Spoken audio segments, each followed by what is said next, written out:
is what the Willamette Falls looks like on a late morning in May. And you'll notice there are people on the rocks.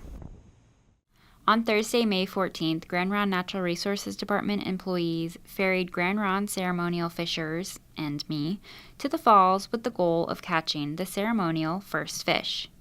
We met at the Tumwata Village site in Oregon City, formerly the Blue Heron Paper Mill before it was purchased by the tribe in 2019. There is no shortage of noise as we walk past the large machinery demolishing the industrial buildings. Soon it was replaced by the roar of the falls.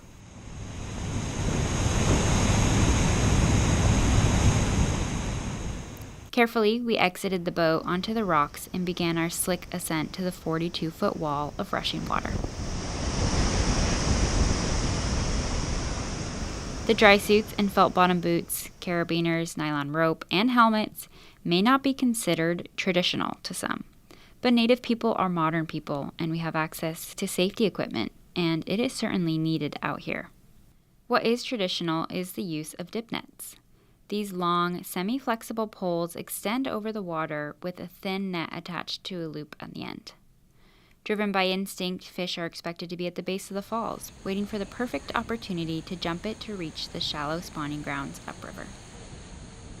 The fishermen and women launch these poles into the water over and over.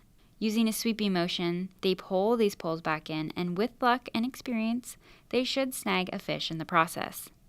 As someone who just stood there and watched, this all looked really exhausting.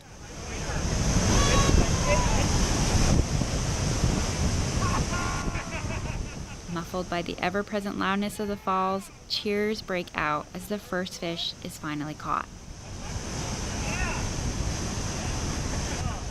They would get no other fish that day, but they know there would be more because they brought that fish back to Grand Ronde where they performed the first fish ceremony, eating the fish as a community before returning its bones to the river while drumming and singing its song.